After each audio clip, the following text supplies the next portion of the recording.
Today on Forbes, here's where Trump made the most money overseas as president. When Donald Trump took office in 2017, he refused to divest his businesses, even the foreign ones, bringing overseas entanglements with him into the White House.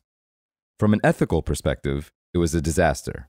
From a financial perspective, however, it made some sense, at least for a businessman who obsesses over pennies and refuses to admit defeat.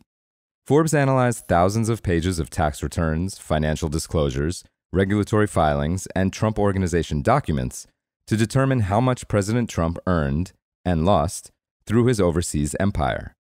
His best deals were his brand licensing and property management agreements, which allowed him to gather payments from foreign business partners without taking on much risk of his own.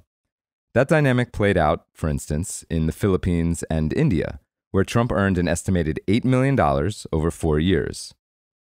Much less successful, however, were his wholly owned properties, such as golf resorts in Scotland and Ireland.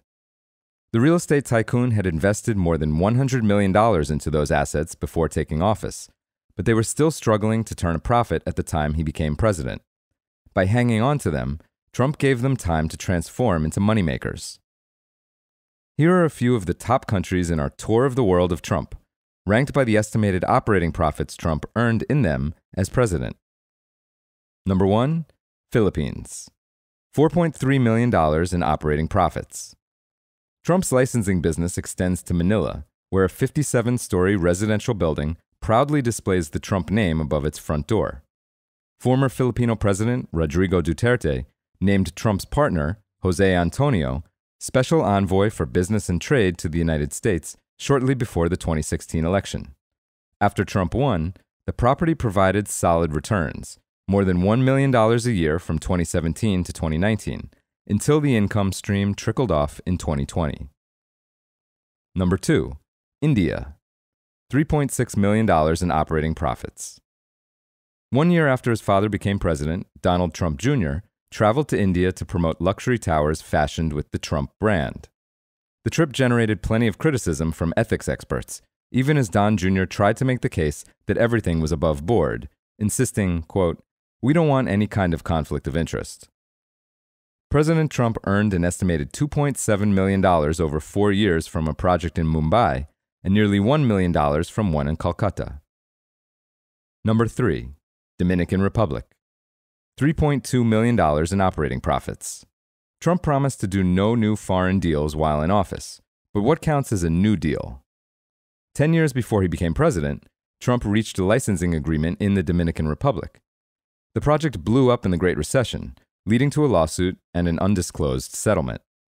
But in early 2017, Eric Trump suddenly showed up in the Dominican Republic, and his father's old partner said he was, quote, excited to be working with the Trump Organization in the future phases of the project. A year later, in 2018, Donald Trump sold land in the Caribbean country for $3.2 million. Number 4, Canada. $3.1 million in operating profits. Trump's partners at a hotel in Toronto ditched him around the time that he became president. The breakup apparently came with a nice payment, as Trump's receipts shot up to $2.3 million in 2017, then disappeared after that.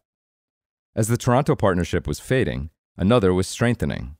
Trump's partner in Vancouver traveled to D.C. for the presidential inauguration, 1 month before cutting a ribbon for his project alongside Eric Trump and Don Jr.